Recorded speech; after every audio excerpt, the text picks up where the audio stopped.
Eh ben, on est en direct. Eh ben, bonsoir, bonsoir à tous. On est ravis de partager cette rencontre avec vous. Voilà, donc pour ceux qui ne me connaissent pas encore, je suis Adèle Leproux, je suis directrice commerciale de l'Iconoclaste. J'ai le plaisir de travailler avec notre chère relation libraire Alexandra Profisi, avec qui vous êtes très en lien. Et pour ceux qui me connaissent, voici un petit mot pour vous dire, voilà, juste que je viens de revenir de congé maternité. J'ai eu la chance voilà, de mettre au monde 2 petites filles. Alors ce soir, on vous présente avec toute l'équipe, avec les autrices, notre rentrée de printemps.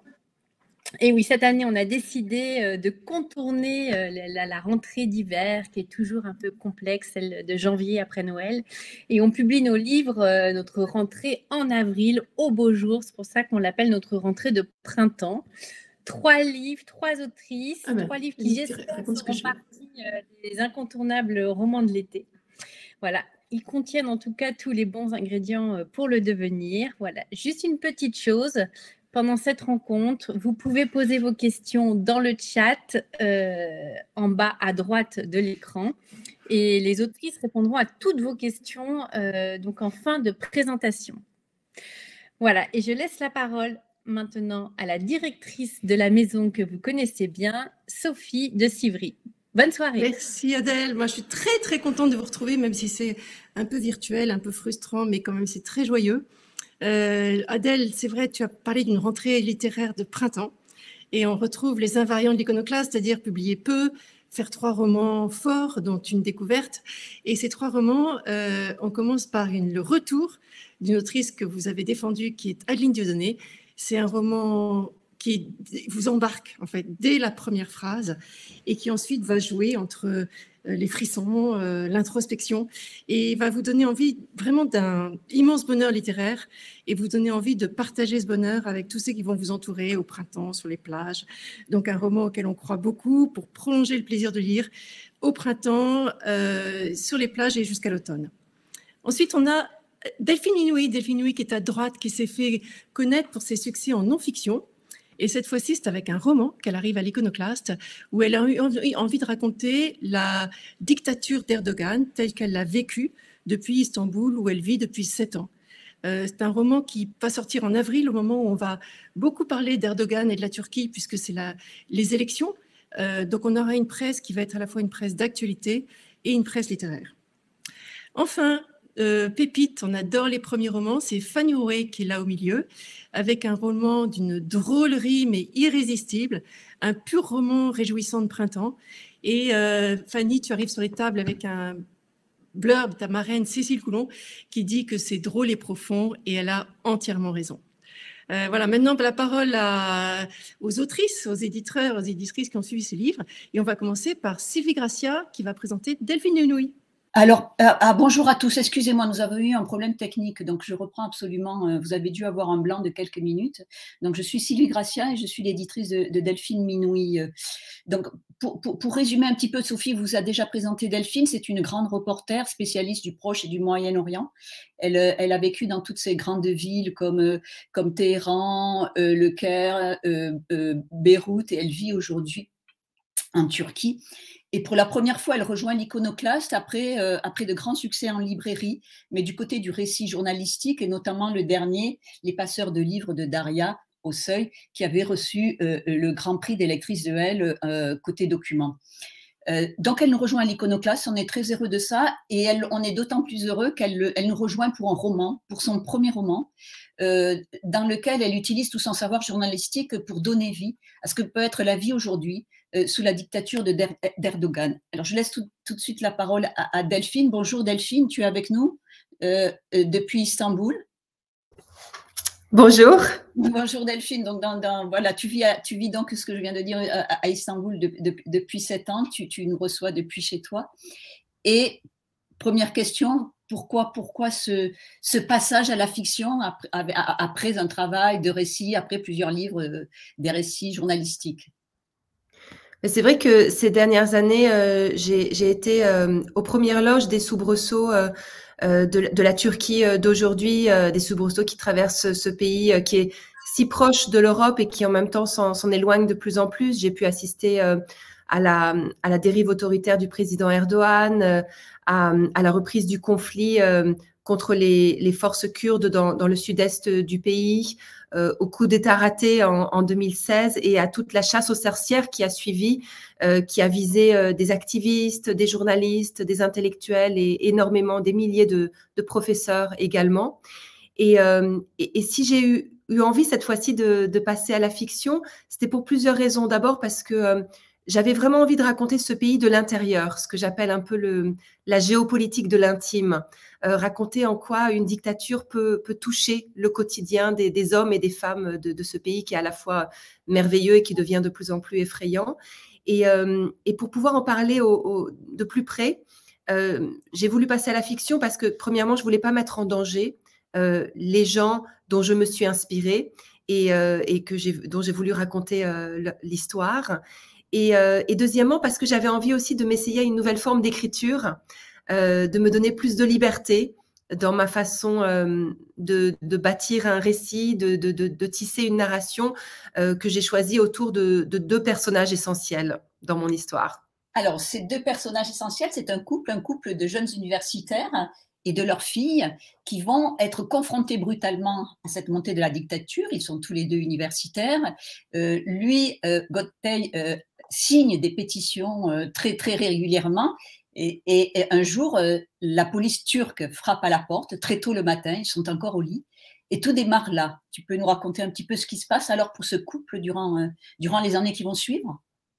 Oui, Göktay est professeur. Il est professeur d'histoire à la prestigieuse université du Bosphore à Istanbul. C'est quelqu'un de très militant. C'est un militant de la première heure. Et c'est quelqu'un qui signe tout. Il signe toujours, tout le temps, plein de pétitions. Et un jour, il signe la pétition de trop. Et ce qui le pousse à être arrêté. Il se retrouve derrière les barreaux. Et il sombre progressivement parce que ces barreaux aussi, c'est l'incarnation de la dérive autoritaire du président Erdogan. Et à l'inverse, son épouse, qui est également enseignante de français, elle a toujours gardé beaucoup de distance avec ce militantisme, tout simplement parce qu'elle voulait profiter de la douceur de vivre. Elle voulait aussi pouvoir s'occuper de leur petite fille parce qu'ils ont également une enfant. Et ce qui se passe, c'est qu'à un moment donné, une fois que son mari se retrouve derrière les barreaux, elle se retrouve confrontée à cette réalité où son mari est en train de sombrer et elle n'a plus aucun choix, c'est de reprendre le flambeau. Et elle se transforme en une passionnara qu'elle n'aurait jamais envisagé être.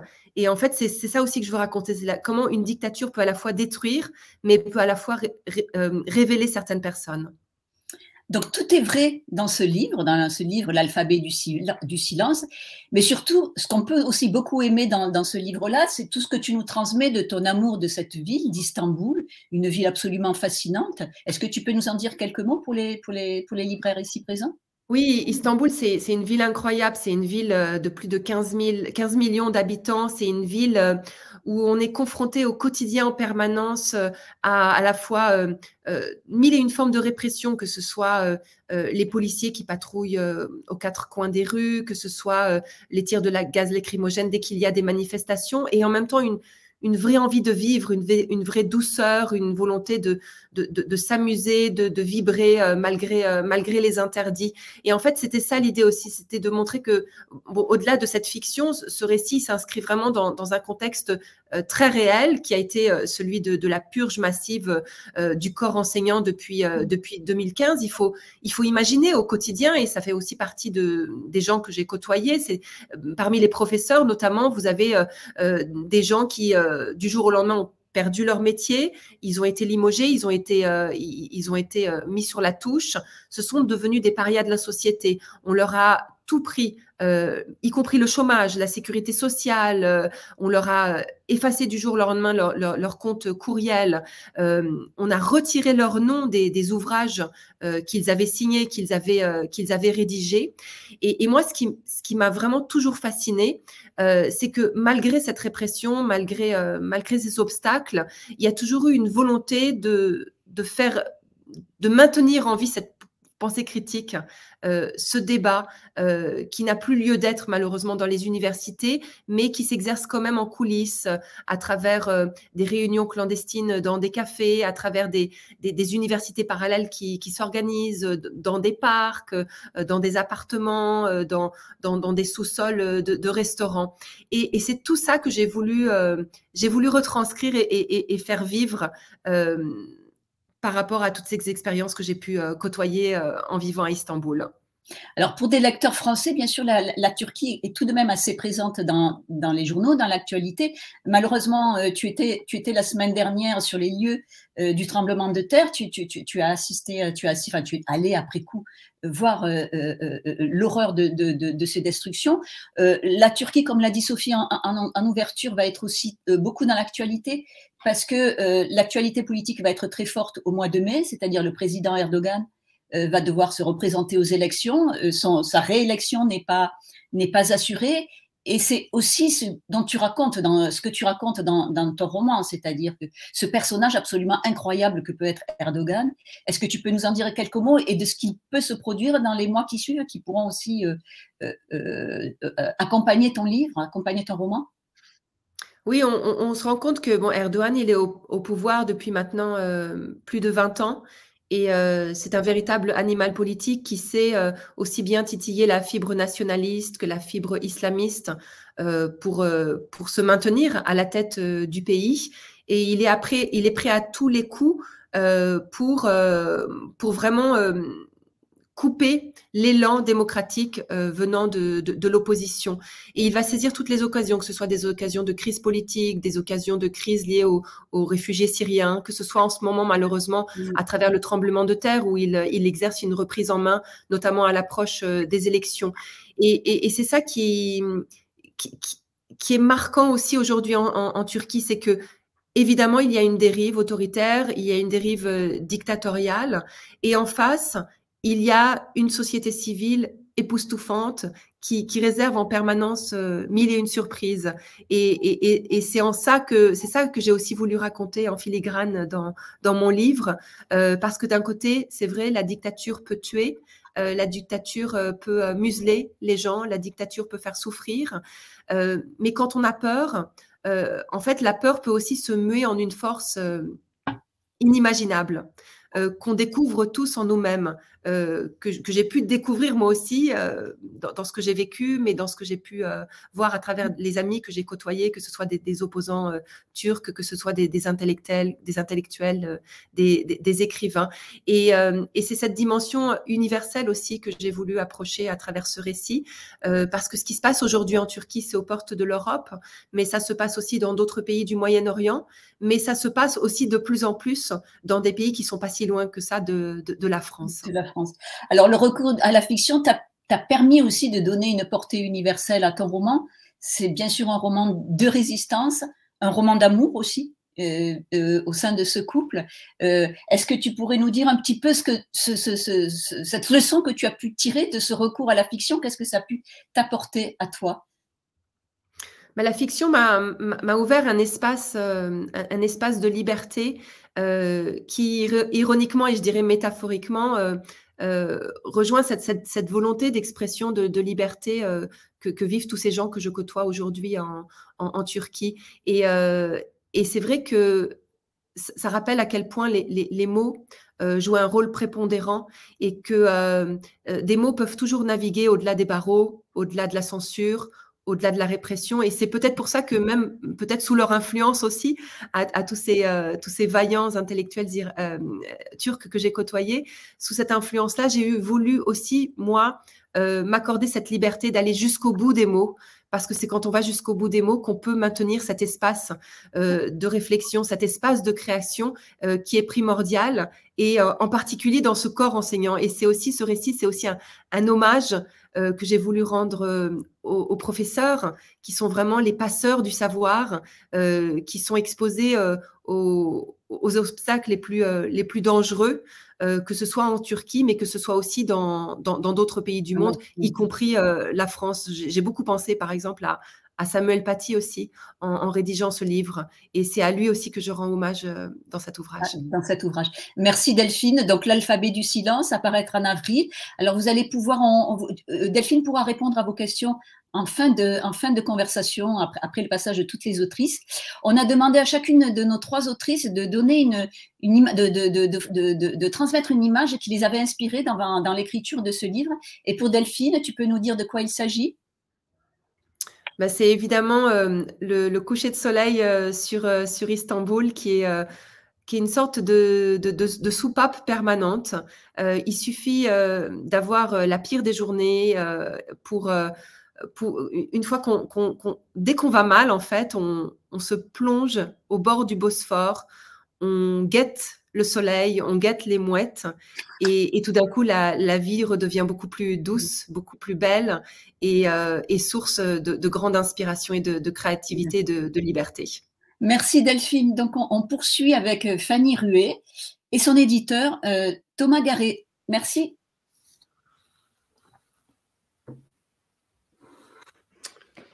Bonsoir à tous et à toutes. Je suis ravi de vous présenter ce soir un premier roman, le premier roman de Fanny Rué, qui n'est pas tout à fait une inconnue, vous la connaissez peut-être, puisqu'elle tient une chronique hebdomadaire sur France Inter, une chronique humoristique, et peut-être que certains ou certaines d'entre vous l'ont vue dans un spectacle qui s'intitulait « Bon anniversaire Jean », avec lequel elle a tourné à travers toute la France, mais aussi en Belgique, en Suisse, même au Canada.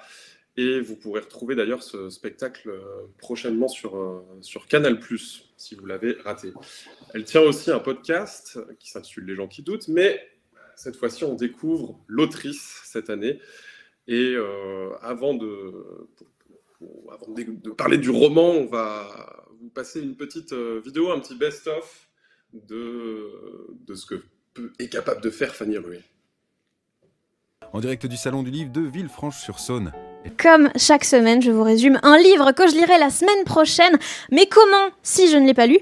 Eh bien, en faisant mon jeu préféré, donc tenter de deviner l'histoire seulement sur base du titre. Donc, Imagine.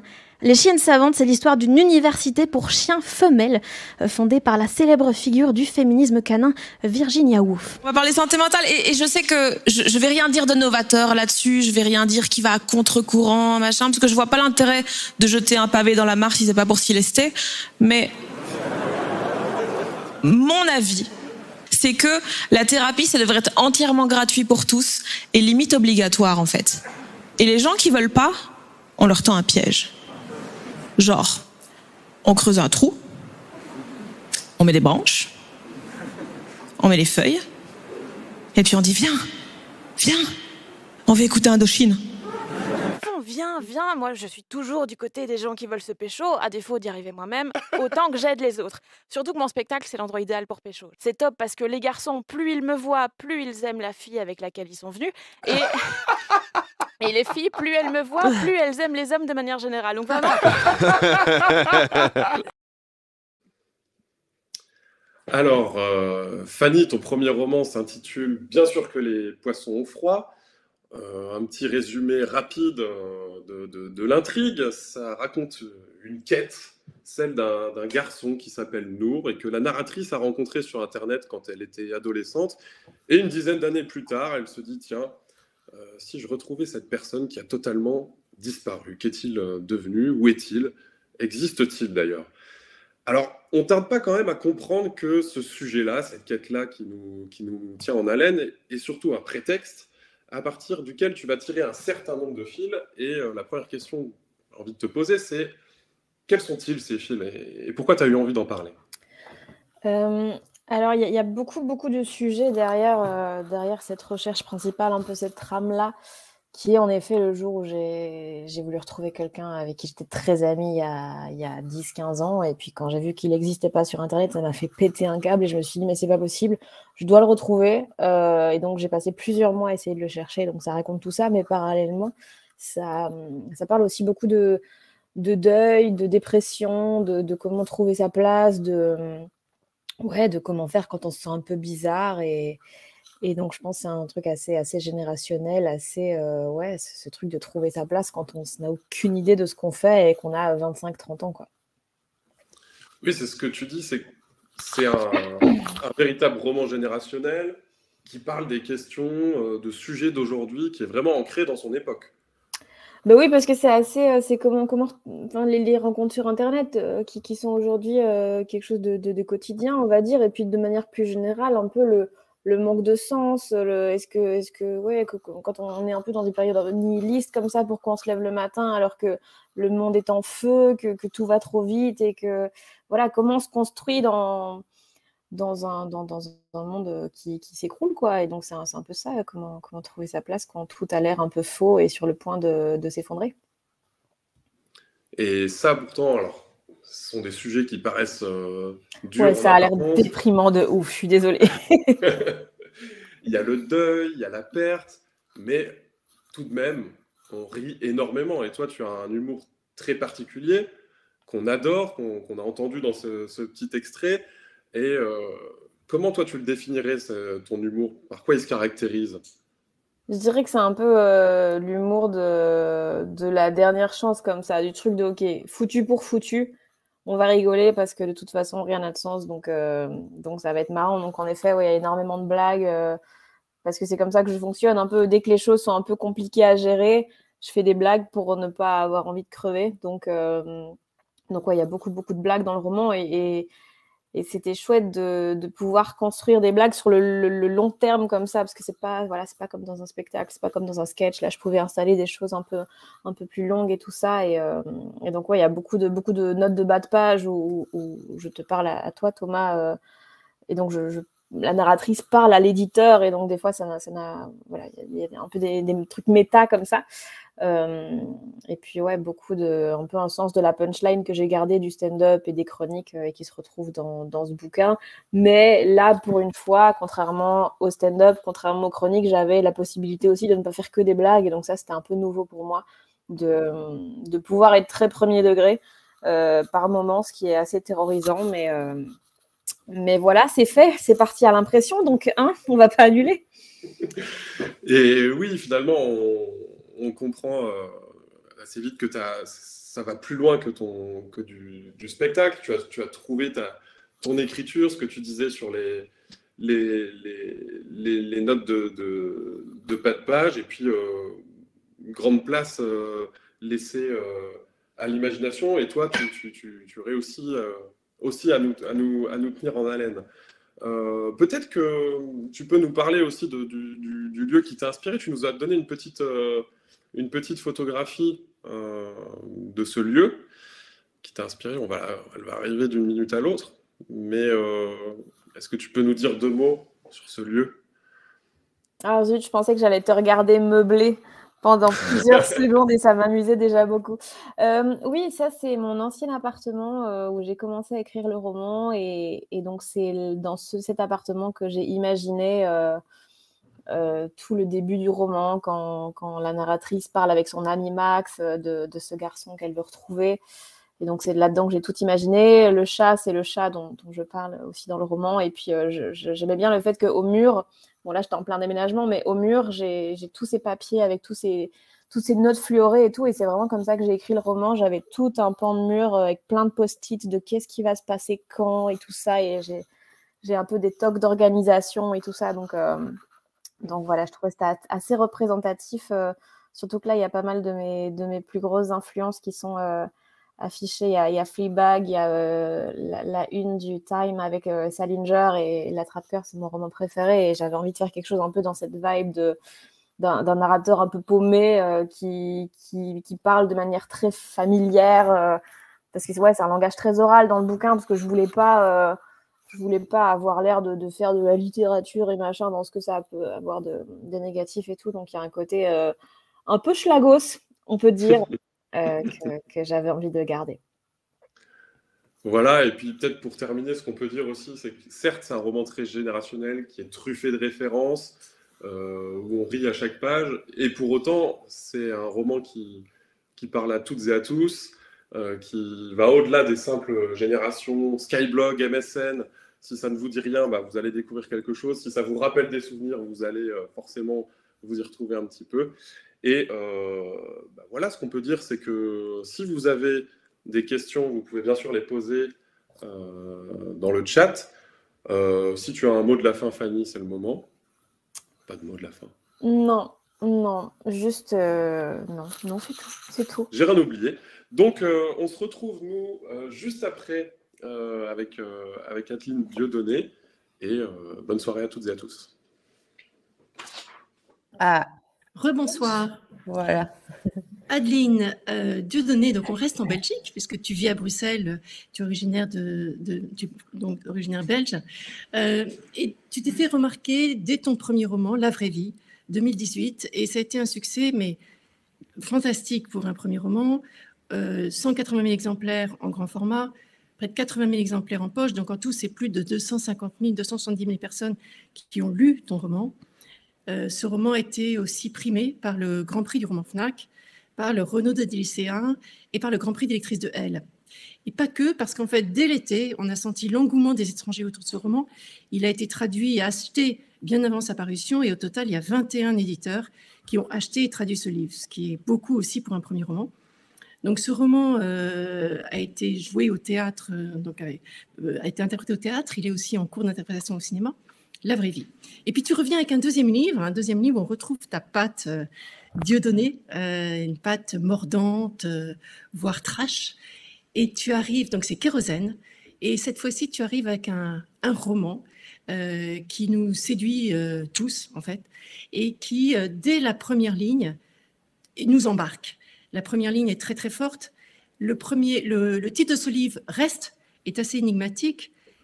En fait, le pitch peut tenir en 2-3 lignes. Tu veux que je le dise? Oui. Ok. Donc, oui, l'idée du roman, c'est qu'on a un couple illégitime qui part passer une semaine de vacances dans une petite cabane au bord d'un lac, juste à deux. Le couple est illégitime parce que lui est marié, elle ne l'est pas. Et lui, le matin, il aime bien aller nager dans le lac pendant qu'elle dort encore. Et un matin, elle se réveille et il est mort. Il s'est noyé dans le lac. Et elle va, à la place d'appeler les secours, ce qui aurait été une réaction normale, en fait, elle se dit, si j'appelle les secours, on va me l'enlever. Et comme je ne suis pas légitime dans sa vie, en fait, il va juste disparaître et son corps va m'être arraché. Et donc, elle n'arrive pas à appeler les secours. Et donc, ça va être les quelques jours que cette femme va passer seule avec le corps de son amant mort. Et à un moment, elle doit l'embarquer dans sa voiture parce qu'elle doit quitter l'endroit où ils sont. Donc, ça va être un road trip de cette femme avec le corps de son amoureux. Et elle va se mettre à écrire à la femme de cet homme pour lui expliquer la situation, parce qu'elle est pas folle non plus, elle n'a pas envie elle n'est pas méchante, elle n'a pas envie que cette femme s'inquiète. Donc, elle lui explique la situation, elle lui explique son histoire avec cet homme, ce qu'elle ressent par rapport à cette femme. Et du coup, ça va aussi être l'occasion pour elle d'une introspection sur sa vie amoureuse. Et donc, ça va aussi être le regard qu'une femme de 40 ans porte sur toute sa vie amoureuse. C'est vrai que tu viens de le dire, il y a 2 fils rouges. Il y a le premier fil de ce road trip sensuel, terrifiant, de cette femme qui ne peut pas quitter cet homme dont elle est folle amoureuse. Et puis, il y a un deuxième fil, en fait, qui se trame avec ces lettres qu'elle écrit, qui est un retour sur le passé avec cet homme, et un retour sur sa propre vie d'amoureuse aussi, ce qu'elle a vécu précédemment, et comment cet homme l'a révélé. Et ces 2 fils-là vont sans cesse se renvoyer l'un à l'autre et créer un livre où finalement je disais frisson tout à l'heure, je disais sensation, c'est-à-dire qu'on sait que tu as le sens des scènes prenantes, que ton héritage c'est Stephen King, en fait, c'est-à-dire que ces scènes qu'on avait trouvées dans la vraie vie, qui sont extraordinaires de puissance, et en même temps, il y a cette nouvelle Adeline Dieudonné qu'on découvre, qui est une Adeline Dieudonné de l'introspection, avec une justesse absolue des sentiments et de la phrase qui est attachée à ces sentiments. Et ça, c'est une nouvelle Adeline Dieudonné, et voilà, en fait, c'est les raisons pour lesquelles nous, on est très séduits par ce roman pour toutes les multiples facettes qu'il couvre. Bah oui, en fait, ça, c'était pas exactement prévu. C'est-à-dire que c'est vrai que moi, quand j'écris, je pars d'une situation, ce qui était le cas dans la vraie vie, ce qui était aussi le cas dans Kérosène, sauf que là, c'était de multiples situations. je pars d'une situation qui m'intéresse et je tire le fil, en fait, je vois où ça me mène. Et là, effectivement, c'était cette situation de départ que je vous ai expliquée. Et sauf que là, je me suis effectivement laissée surprendre par mon sujet, c'est que j'avais pas réalisé que ça parlait, enfin, qu'en réalité, il y avait, j'avais besoin, moi, d'un point de vue très personnel, d'aller comprendre des choses sur l'amour et sur ma propre vie. Et, et donc, en fait, ce roman m'a un peu piégée, c'est-à-dire que, et c'est vrai que c'est pour ça qu'il est construit entre cette narration au temps présent de ce qui se passe concrètement dans cette montagne entre cette femme et son amant mort, et ces passages plus introspectifs où elle fait le bilan. Et c'est vrai que c'est la première fois que j'écris de cette façon-là, que je sens à ce point que écrire me permet de comprendre mieux des choses sur moi ou sur ma génération, en fait. Parce que c'est vrai que je constate, j'ai 40 ans, je constate bien que le schéma du couple hétérosexuel, la famille nucléaire, on fait des enfants, on adopte un labrador, tout ça, ça fonctionne pas. Je vois bien tout le monde se sépare autour de moi. Moi-même, je suis divorcée 2 fois, et donc j'avais besoin aussi de comprendre à travers la fiction, qu'est-ce qui merde exactement là-dedans? Qu'est-ce qui fait que aussi, bah, voilà, par rapport au MeToo, par rapport à ce qu'on traverse aussi, cette prise de conscience des violences masculines, qu'est-ce que ça fait aussi à l'amour? Comment est-ce qu'on fait pour encore s'aimer dans ce contexte-là? J'étais pas mal inspirée par le bouquin de Mona Chollet, Réinventer l'amour, et par Le cœur sur la table de Victoire Tuaillon. Enfin voilà, ce sont des choses qui m'ont pas mal traversée, questionnée. Voilà, comment est-ce qu'on réinvente? Comment est-ce qu'on s'aime aujourd'hui? C'était vraiment la grande question du roman. C'est un questionnement très contemporain, hein, qui habite toutes les femmes d'aujourd'hui, raconté à travers une histoire d'amour. Donc, on est plusieurs à avoir très vite adhéré à ce livre, et je m'aperçois que plus ça va, plus cette adhésion grandit, y compris à l'international, où on vient de vendre les droits en Allemagne, et puis il y a d'autres éditeurs qui se sont positionnés, y compris aussi des producteurs de cinéma. Donc en fait, tout ça pour nous sont des signaux. C'est-à-dire qu'on peut au départ aimer un livre, mais quand on s'aperçoit que ça fait tache d'huile et qu'il y a un tas de gens qui nous rejoignent dans cet amour pour ce livre reste, et qui touche des gens très différents. C'est pour ça que quand on est libraire, on peut conseiller ce livre, quelle que soit la personne qu'on a en face de soi, que ce soit un grand lecteur ou que ce soit un lecteur qui a juste envie de bonheur de lecture, et aussi ce bonheur justement de comprendre, d'introspection. Ben oui, et puis et tout ça n'exclut pas non plus l'humour, parce que je crois qu'il y a aussi, enfin, voilà, on retrouve des motifs qui me sont chers depuis le début, c'est-à-dire effectivement cet humour noir un peu grinçant, le motif de la femme qui vit dans les bois, qui s'impose. Il va falloir que je m'y attaque assez l'un de ces jours, parce qu'elle était là dans la vraie vie, elle était là dans Kérosène, elle est de retour dans Reste. Donc voilà, c'est vrai que je commence aussi pas à comprendre, mais à voir comment les choses se construisent, quelles sont les constantes entre mes livres, puisque j'écris de façon très, très instinctive, et que je n'anticipe pas du tout les thématiques ou ce genre de choses. Et donc voilà, là, je suis en train aussi d'essayer enfin, pas de comprendre, mais de voir des motifs qui se dégagent, et des constantes et un vrai lien, je trouve, qui se tisse. Et c'est vrai que Reste fait vraiment le lien entre Kérosène et la vraie vie. Je trouve il y a quelque chose de très cohérent. Il amène une cohérence. Il amène une cohérence, et en même temps, il amène une autre dimension, vraiment. Ouais. On se dit, on a une nouvelle Adeline Dieudonné devant les yeux, qui a encore plus écouté son instinct, et qui a abouti la forme d'une manière formidable, parce que ces deux fils rouges que tu tends nous embarquent complètement, vraiment, de la première phrase. Vous allez découvrir la première phrase jusqu'à la dernière. Et il faut ajouter un élément très important aussi, c'est que sur ce roman, j'ai été accompagnée par toi, Sophie, comme toujours, et avec beaucoup de bonheur et de plaisir. Bonheur partagé. Et aussi par Titiou Lecoq, Oui. qui a eu la gentillesse de m'accompagner sur l'écriture de faire un boulot d'édito, de conseil. Et pour moi, c'était vraiment une belle aventure aussi de pouvoir dialoguer avec Titiou, avec qui je partage, dont je suis très admirative de l'œuvre et dont j'aime l'humour et le regard féministe. Et donc, c'était aussi une belle aventure collective de travailler à 3 sur ce roman-là. Merci Adeline. Merci à toi. C'est un bonheur partagé, dès le pitch.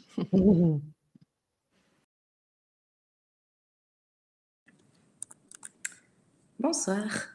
Alors, c'est le temps des questions pour nos autrices.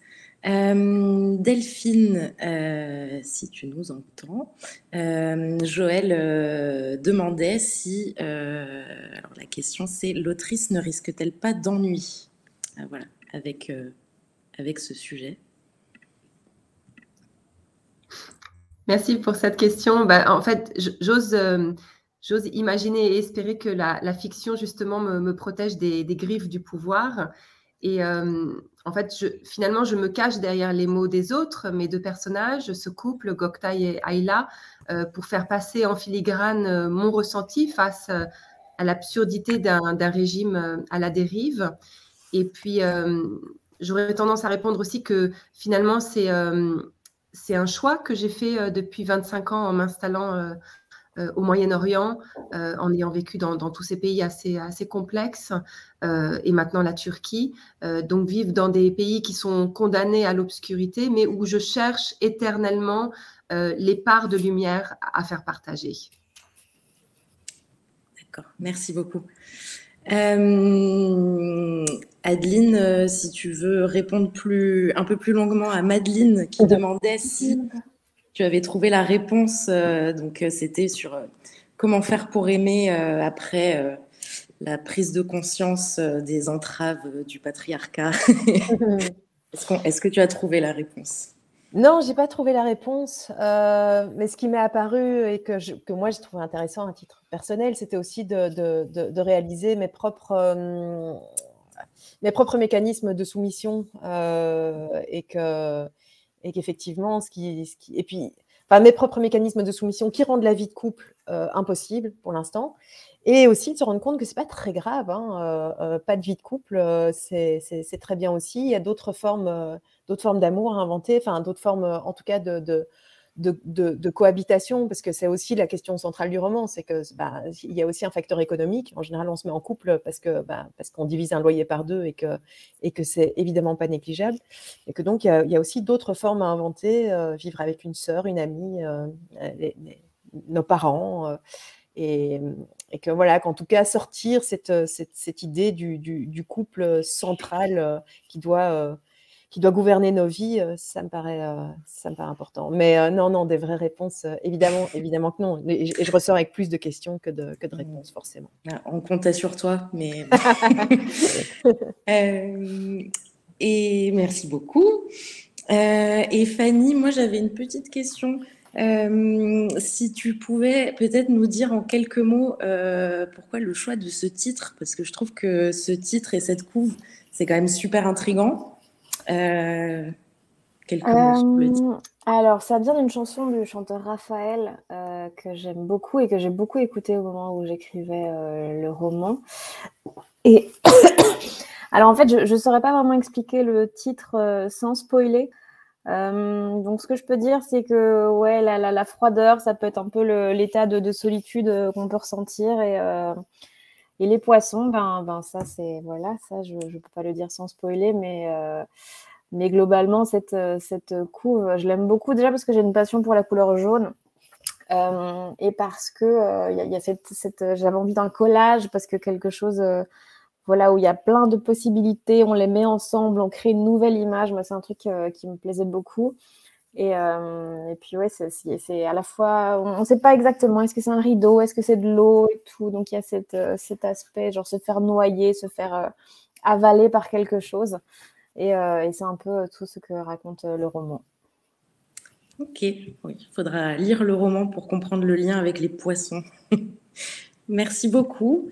Merci à toutes les trois. Avant de nous quitter, juste un petit mot rapide. sur nos prochaines parutions qui arrivent ces prochains jours en librairie. Ce jeudi, la nouvelle saison de l'Iconopop arrive. C'est le printemps des poètes en mars, vous le savez. Donc le printemps des poètes débute dans quelques jours. Et pour ce moment de fête de la poésie, à l'Iconoclaste, on a voulu faire un printemps des poétesses avec ces 3 recueils et 4 autrices. Donc Lilia Hassen, Colline Pierret et Pauline Delabroilard avec sa sœur Anouk. Voilà, vous le savez maintenant, la volonté de cette collection, l'Iconopop, c'est d'essayer de casser les a priori qu'on peut avoir sur la poésie. Et on ne lit pas assez de poésie, et pourtant vraiment lire ces 3 livres, ça fait du bien. Donc on vous conseille de les lire si ce n'est pas déjà fait, et de vous laisser emporter par ces voix, par la puissance de la forme courte. Et ça vaut le coup de se laisser tenter par la poésie. Vous voyez à l'écran une affiche. On a fait des affiches spécialement pour les librairies, puisque c'est l'occasion de mettre en avant la poésie pendant le printemps des poètes et des poétesses. Donc vous pouvez m'écrire aussi pour les SP, mais aussi pour obtenir cette affiche si vous voulez faire une vitrine poésie ou un rayon spécial pendant tout le mois de mars. Voilà, vous demandez votre affiche et puis on vous l'enverra avec plaisir. Voilà, vous avez mon adresse mail dans le chat si vous ne l'aviez pas. Et je peux vous montrer l'affiche. Là, ici, voilà. Et puis, le 9 mars, nous publions le premier roman d'un garçon que vous connaissez peut-être déjà, Mathieu Persan. Il est illustrateur. Il a réalisé des couvertures de livres que vous vendez certainement beaucoup en librairie. Pour n'en citer que quelques-uns, il a fait les couvertures, par exemple, de la saga des Casalets, beaucoup de couvertures chez Gallmeister, la couverture d'un certain livre qui s'appelle Kérosène d'Adeline Dieudonné. Et là, il a pris la plume, il a écrit un récit, un roman très personnel, très touchant, sur une famille qui est confrontée au deuil. Mais dans cette situation tragique, lui, il va aller chercher vraiment tous les petits détails un petit peu absurdes auxquels on peut être confronté dans ce genre de situation, et montrer que parfois le rire émerge malgré tout dans des situations de tristesse immense. Voilà, ça s'appelle « Il ne doit plus jamais rien m'arriver ». C'est bouleversant. En même temps, on rit. Tous ceux qui l'ont lu pour le moment nous ont dit qu'ils ont pleuré, qu'ils ont été très marqués par leur lecture. Donc c'est vraiment un roman qu'on a envie de conseiller. Voilà, la soirée touche à sa fin. Encore un grand merci à toutes et à tous. À tous les libraires fidèles, si les présentations vous ont donné envie. Donc, vous pouvez nous demander des SP en m'écrivant à l'adresse qui a été donnée sur le chat. Merci tout le monde. On est vraiment toujours super ravis de passer une soirée avec vous. Et on se dit à bientôt.